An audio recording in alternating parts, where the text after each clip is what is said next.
Today we're going to talk about the truth about living in Boston and the truth about moving to Boston. So we're going to do it more fast and rapid fire style, so you don't have to like watch through the drawn out video. We're going to be more fast this time, and we're going to make a populated pros and cons list, and I'll put that on the screen here. So by the end of the video, this list would be populated with both pros and cons. So if you're watching on your phone, you can just take a screenshot. If you're watching on your computer, you can take a picture with your phone, or you can take a screenshot on your computer, so that this can help you when you move to Boston. So let's get started. Hi guys, welcome back to a new video. If you've seen my face before, welcome back, and if you haven't seen my face before, hi, I'm Arpit. Please subscribe to the channel if you like the kind of videos I make. So welcome back to another Boston themed video. You guys love watching these videos and I love making them for you, so welcome.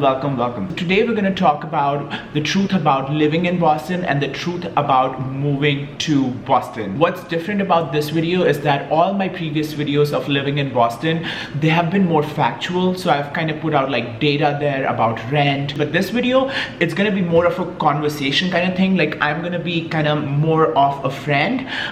The difference between a lot of other videos and my videos are that I'm not a realtor. I'm a scientist by profession. I work at Harvard. This is not my profession. I make these videos solely for the purpose of if somebody else is moving to Boston, they can watch this video and it would help them. So I'm not trying to sell you something. And on that note, this video, I'm going to give you my lived experience of living in Boston and moving to Boston. So I don't know about you guys, but the kind of person I am, I always want to know the negatives first. So I am always somebody who wants to know the cons first before the pros. So we're going to start with the cons, but also because I think negative things are the ones that you should be more important than the really positive ones. So let's get started with the cons. So number one, Boston is not easy to move into. Boston is not easy to move into. What I mean by that is, frankly, the rent is high, and whenever you're looking for an apartment, especially from another state or another country, you have to have some sort of money saved, because a lot of times you'll be asked to put down the first month's rent, last month's rent, security deposit,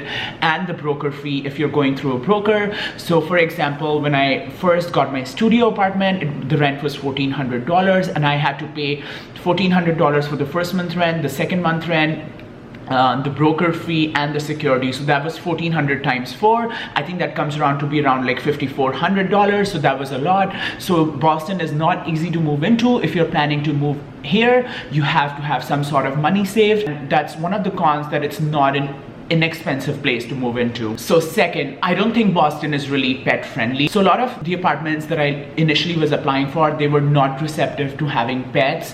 My friends have moved here with pets, especially if you have a dog. A lot of the apartments here don't like big dog breeds. They don't like Siberian Huskies. They don't like big bulldogs. They don't like Labrador retrievers or Labradors. The reason is the landlords don't want their apartments damaged. So a lot of times they would explicitly say on the website that big dogs are not allowed, small dogs, small pets are okay. So there is big pet discrimination going on in Boston. And especially if you're moving with a big pet, you will have a hard time finding an apartment for you. That's just the truth. You, if you have a pet, will have to work extra hard to find the right apartment for your furry companion and for yourself. Number third, cars. So if you're moving here with a car, get ready for all the rules that Boston has on cars. You have to get your car inspected annually. There are certain neighborhoods in Boston, like there is Brighton, there is Mission Hill, and there are a bunch of other neighborhoods that you have to have a resident permit to be able to park. If you don't have a resident permit, you're not allowed to park there. The maximum parking is 2 hours. So one of the first things you'll have to do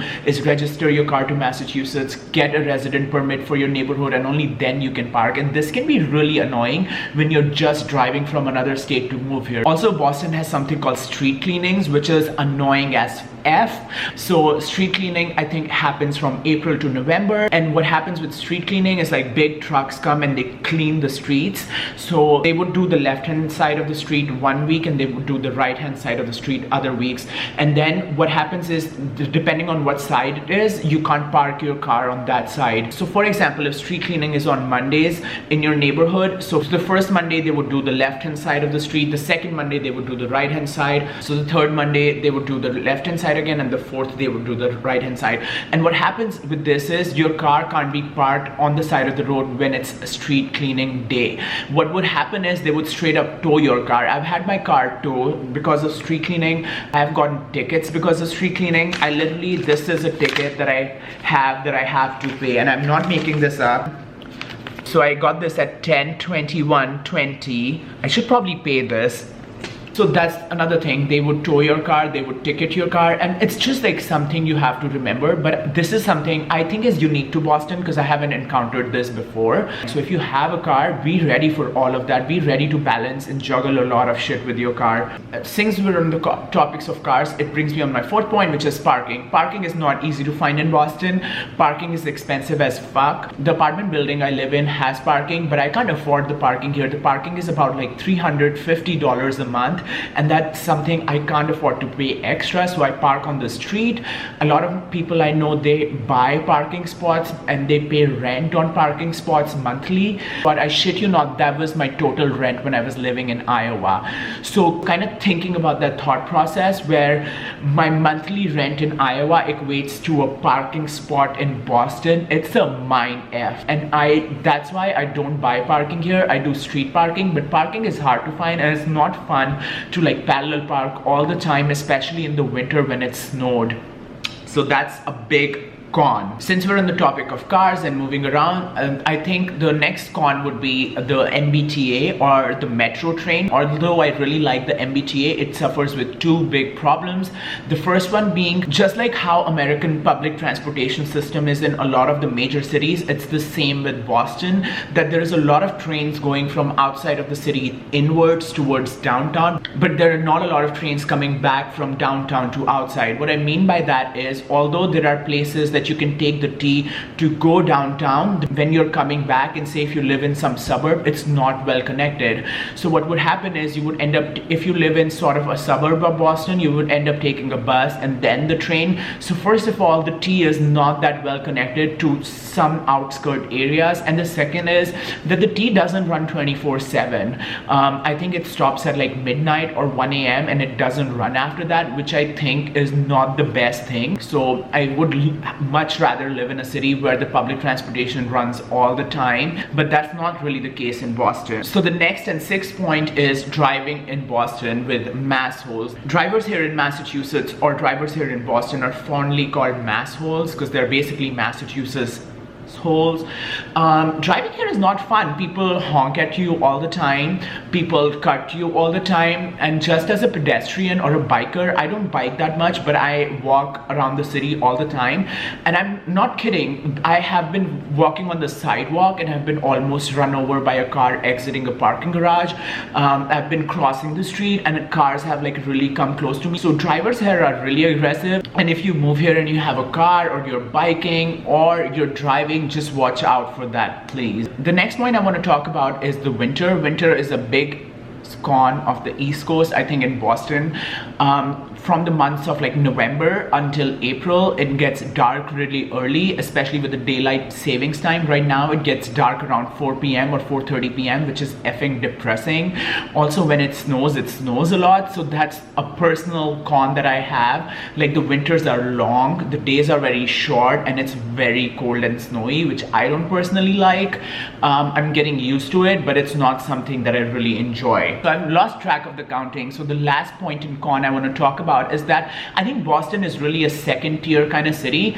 A lot of chains are missing here. So a lot of places that if you're living anywhere else in America that you're used to, say Olive Garden or like Applebee's, kind of like those kind of things, if you're living somewhere else in America, you're used to those things, but they're kind of missing in Boston. Boston is not that populated with chain restaurants, and I'm not saying that's really a con, but also if that means something to you and it's nostalgic to you to like, you know, miss those kind of chain restaurants, you won't really find them in Boston. So it could be, I would say this is teetering on the side of con, in the middle of pros and cons. So that's basically the last thing I have in terms of some negative. So let's move to the pro side then. Definitely the big pro of being in Boston is the schools and the colleges we have. We have Harvard University, we have Northeastern, we have MIT, we have Boston University, we have Boston College. So there's a lot of good schools here, which is a big plus for scholars, students, people who want to study, who want to go to college. So it's a big pro. Number two, I would say on the similar note of pro is networking. Because there's so many colleges here and so many big colleges, there are a lot of influential people working in these colleges and doing research in these colleges and teaching at these colleges. So it is a really good place to network. Like Boston is a good city to network. And a lot of times if you're in Boston, you can just reach out to people on LinkedIn. And if they're in Boston earlier, they would probably agree to meet with you for a coffee. But right now, I bet you can convince them for a Zoom meeting or something like that.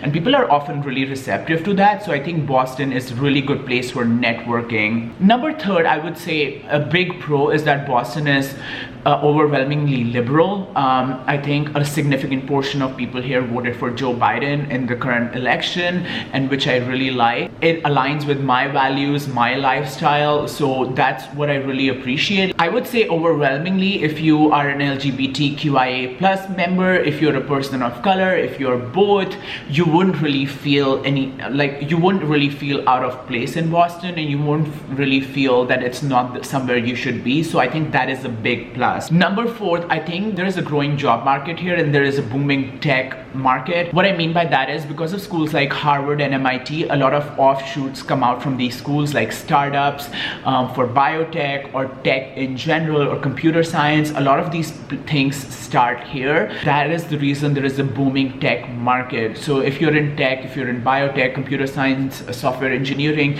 you will find a job here, which is a good plus. All you have to do is networking. So the schools do make for a very sort of flourishing economic surrounding in the city, which is really nice. I would say the next pro is definitely that there are a lot of things to do in Boston and things to do around Boston. For example, if you like the city life, you would find a lot of things to do in Boston. But if you want to get away for a day or get away for a weekend, there is Salem, there is Cape Cod, there is New Hampshire for hiking. There are a lot of areas surrounding Boston, and if you have a car especially, it's really easy to get out of the city, which I think is a big pro for somebody who's outdoorsy, somebody who likes hiking or just being out in nature. I think that's a big plus. Also, Boston is just beautiful in terms of the nature here, so I think that's a big plus. Okay, now I'm going to talk about the last pro, which is a really big pro for me, especially being an international student or an international person. So because we're in Boston, we're on the right edge of America, like on the East Coast or the rightmost coast. So if you want to go to, say, Europe, or if you want to go to Asia, the flights are cheaper and the flights are faster as compared to if you would be on the West Coast flying from LA. The flights are so expensive then, and also the flights are much longer. Also, what happens is if you're living somewhere in the Midwest or in the middle of the United States, there are often no direct flights to wherever you want to go to internationally, but that's not the case in Boston.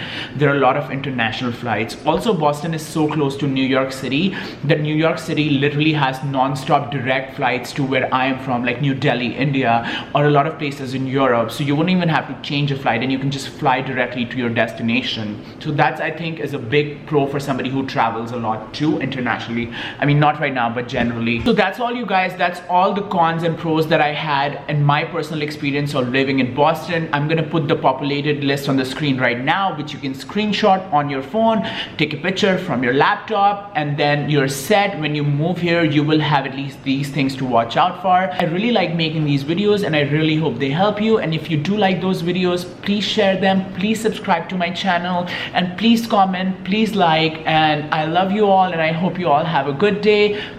Bye.